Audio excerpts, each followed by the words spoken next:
Welcome to The Inner Strategy, the Stoic blueprint behind bold leadership. I'm Scott Smith, and this is my short-form podcast where every day we tap into timeless truths and modern clarity to help you lead better, grow your business smarter, and ground yourself in wisdom and the recognition that strategy starts within, so you can lead with stillness and strength in our chaotic world.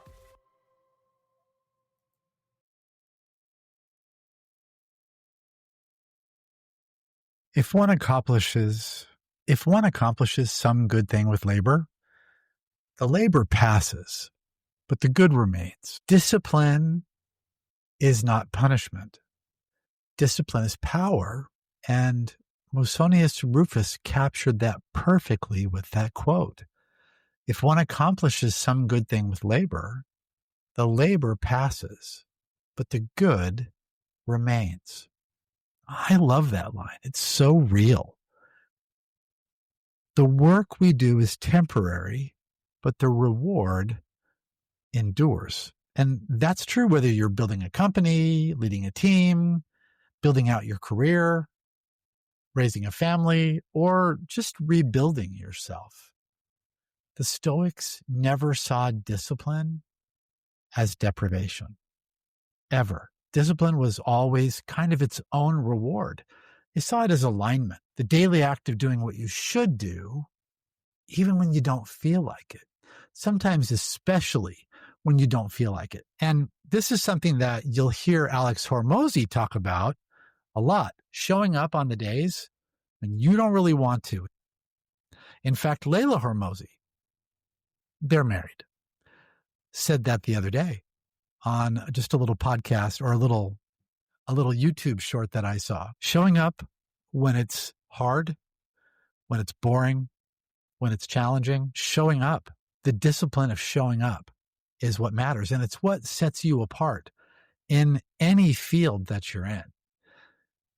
So in this episode, we're going to go a little bit deep into what discipline actually means, why it's misunderstood, and how you can build the kind of discipline that creates freedom in your life, not just puts pressure on you. So, what do the Stoics mean by discipline? Well, the Stoics believe that freedom didn't come from just doing whatever you want. That's not what it meant, but from mastering what you must. Freedom isn't the absence of restraint, right? It's the ability to trust yourself. Think about that for a second. When you keep the promises you make to yourself, that's when you build trust. And that trust is where real freedom begins. And where is having trust most important? With yourself, having trust in you. Are you going to show up? Only you know if you're going to show up or not. And that's a matter of personal commitment. That personal trust that you develop with yourself is where your real freedom begins. Because if you can rely on your own word, you don't need external validation. You don't need somebody else to hold you accountable. You don't need extra motivation every morning. You become self-directed. And that is discipline. And that is freedom. We live in a world that glorifies ease. Everything is optimized for convenience. It's faster, simpler, it's frictionless. But comfort doesn't create happiness. Think about that for a second. Comfort doesn't create happiness. Comfort tends to create dependence. And the Stoics knew that. Seneca wrote, "A gem cannot be polished without friction, nor a man perfected without trials." Have you ever had that experience of using a rock tumbler? You know what that is? It's where you'd put a bunch of rocks into this little barrel and, you can turn it by hand. Usually mostly they plug in, and I believe there's water and rocks, and it just tumbles. And it eventually, as they tumble, they knock against each other and they start to knock their rough edges off and they start to get smooth. And eventually they get super smooth and polished. Like Seneca said, a gem cannot be polished without friction. Well, how are we as people polished without trials and difficulties. If you try to avoid difficulty, if you try to stay out of that rock polisher, you're going to be full of rough edges. You're going to be dull. You're never going to actually discover what you're made of or what you can become. That's why the Stoics trained discomfort like it's a muscle. They practiced fasting, cold, silence, restraint, not for punishment, but to remind themselves that they're stronger than their circumstances. Anybody do that? Anybody listening? Practice fasting, maybe cold exposure, maybe meditation, sitting in silence. The more you avoid discomfort, the smaller your world becomes. The more you face it, the more free you become. Discomfort is one of the keys to true freedom. And it may not feel like that in the moment, but it really is. So let's talk a little bit about the discipline of consistency.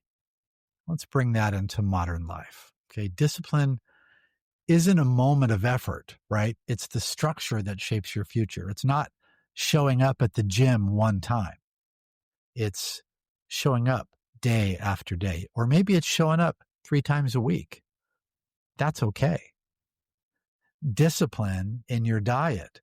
You know what? We use the gym and we use diet so often because those are things that a lot of us can relate to. But how you show up in whatever you do is going to be based on your discipline, and it's based on your decision, your choice. That structure is going to shape everything that happens to you in your future. Every routine you keep signals your brain, hey, this matters. This is important. Waking up early, that's not about whatever time it is. It's about ownership. Training your body, not about looks. Sometimes it's a little bit about looks, right? But it's about energy and about control. Following through on your word. It's about your identity, who you are. It's not just about your reputation. And those disciplines compound. Every small act of consistency adds weight to your character. And over time, that consistency becomes confidence. See, the undisciplined leader relies on momentum. The disciplined leader creates momentum. The undisciplined leader relies on momentum. The disciplined leader creates momentum. Let's talk a little bit about emotional discipline, okay? Because Stoicism wasn't just about structure, and modern Stoicism is not just about structure. It's about self-mastery. Marcus Aurelius said, you have power over your mind, not outside events. Realize this, and you will find strength. Now, that's emotional discipline, right? Power over your mind. It's the ability to pause between reaction and response. It's not about denying emotion. Everybody has emotions. We're people. We're not cold. We're not rocks. We're emotional people.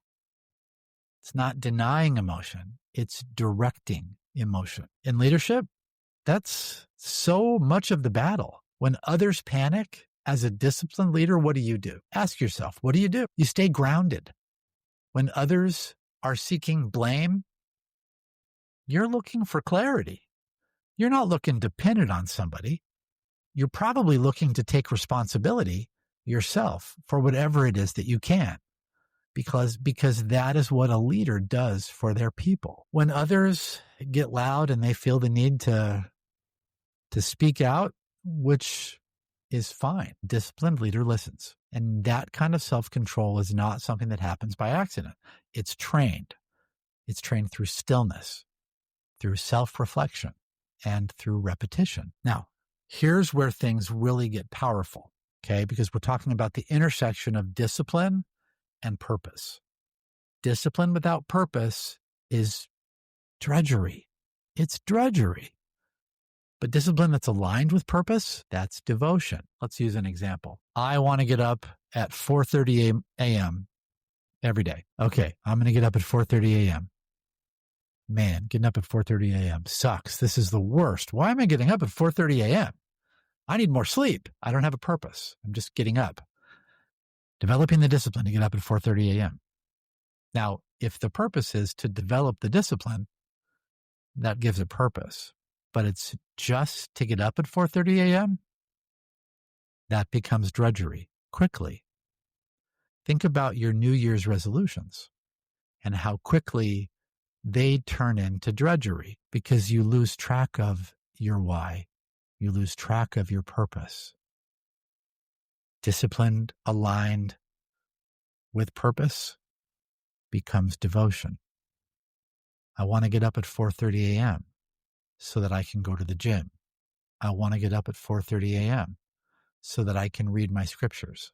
I want to get up at 4:30 a.m. so that I can get an extra hour to study. I want to get up at 4:30 a.m. so that I can make sure I prep my food for the day so that I keep my nutrition on track. I want to get up at 4:30 a.m. so that I can practice my sales presentation for today. Discipline with purpose is devotion. You become devoted to whatever it is you're trying to accomplish. And the Stoics tied every act of discipline back to their purpose, their logos, their reason for being. They didn't just endure hardship, they used it. They asked themselves, what is this challenge trying to teach me? My wife and I talked about that earlier today. She was sharing something with me that was particularly hard around some things that she is seeing in her career world.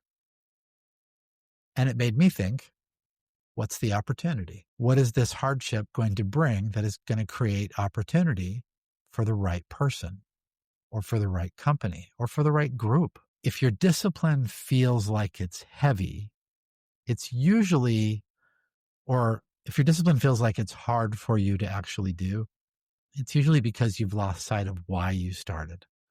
When your why is clear, that's when discipline stops being a burden.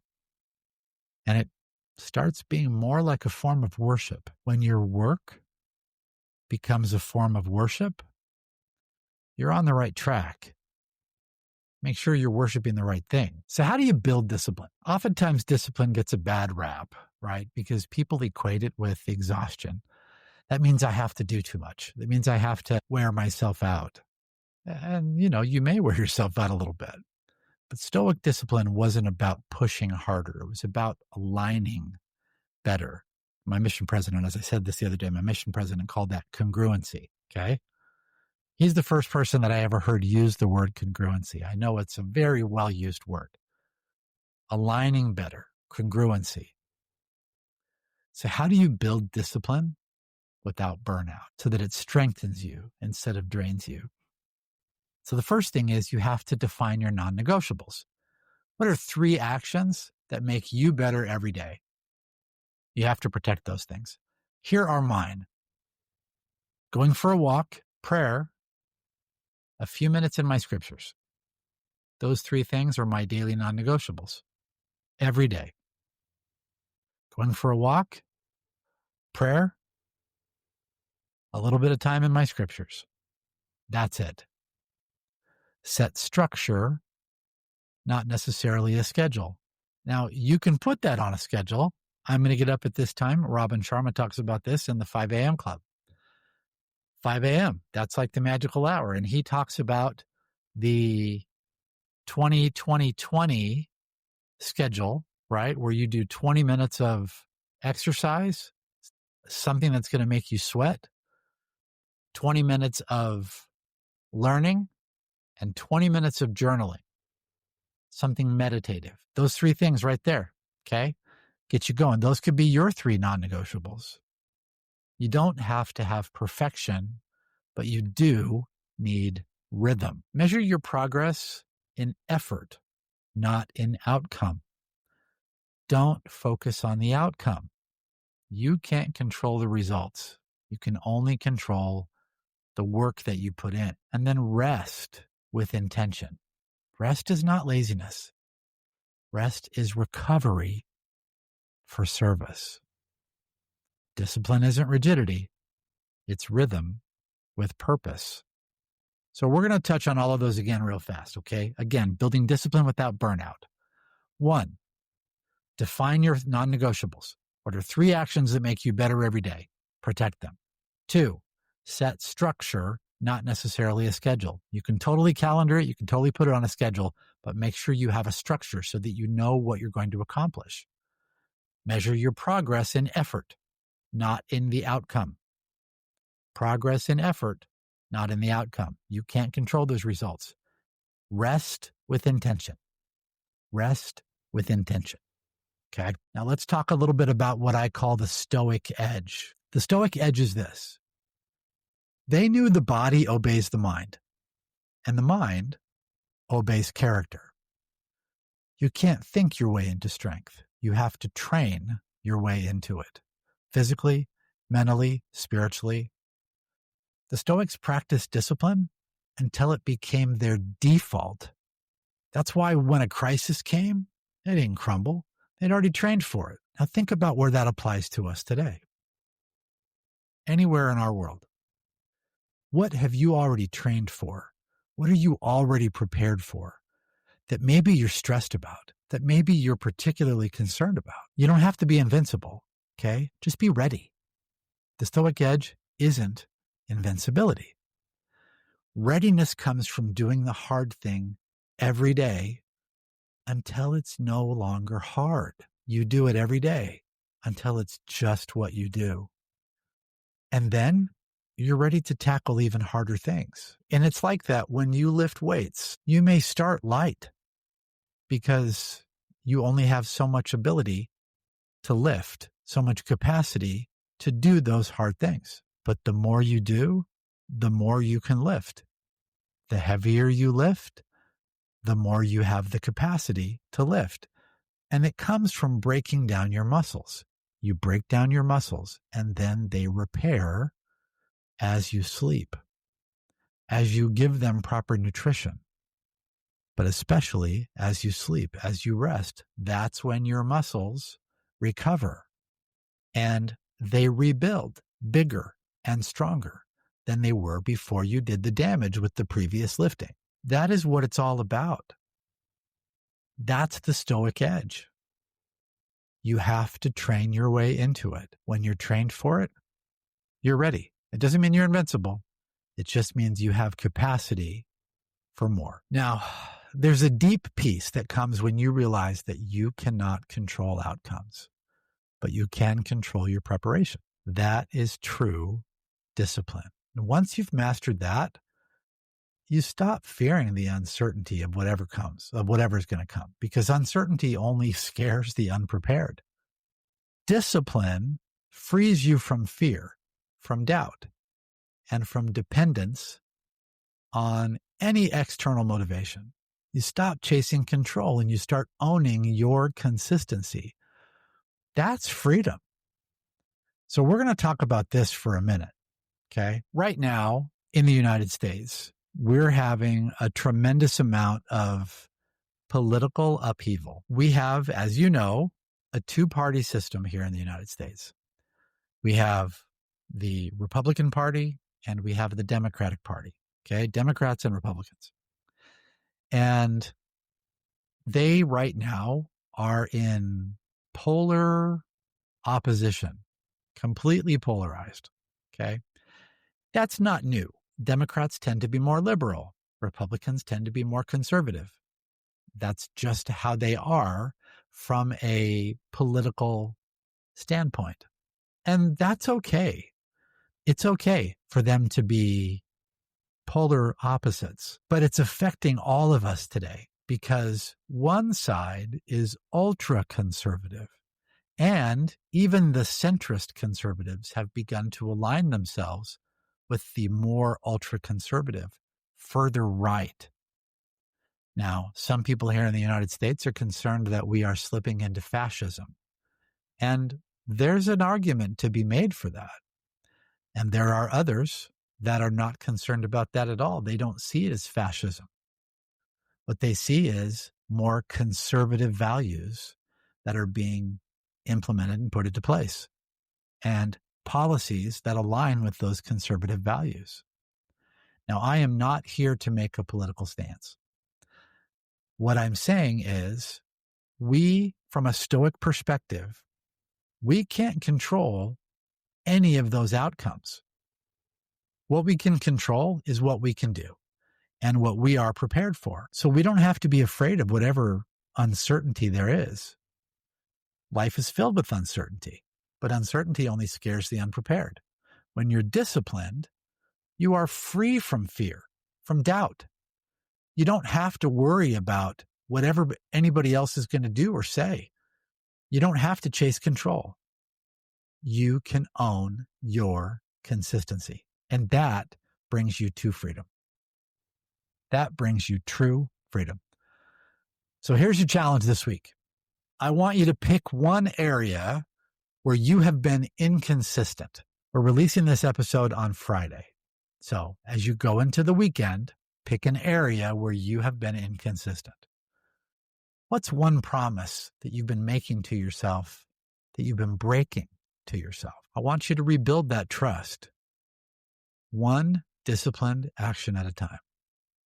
Pick one area that you've been inconsistent, one promise that you've been breaking to yourself, and rebuild it. Recommit, because the labor is going to pass. Your trust will rebuild one disciplined action at a time. Once that labor passes, the good will remain. That discipline, that commitment that you keep to yourself will turn potential into peace. That's how you build freedom from the inside out. Find something that you have not been keeping, that you a promise you've made to yourself, and recommit and make it happen. Commit coming into the weekend. Tony Robbins says, all you have to do is decide. And he talks about how the word decide is rooted in the Latin word for to cut off. So you're cutting off all other possibility when you truly decide. So decide. Decide to keep that promise to yourself. Rebuild that trust with you and start with one disciplined action. That is how you will build your freedom from the inside out. That is the inner strategy. And your freedom begins the moment that you choose to keep your promise to yourself. That moment when you choose discipline. That's when freedom starts. Let's go. Thanks for spending a few quiet moments with me today. If the inner strategy helps you lead with more presence, power, and purpose, take a moment to share it with someone who needs it. Remember, your legacy is built in moments of stillness, and your strength is found within. Until next time, lead boldly, live wisely.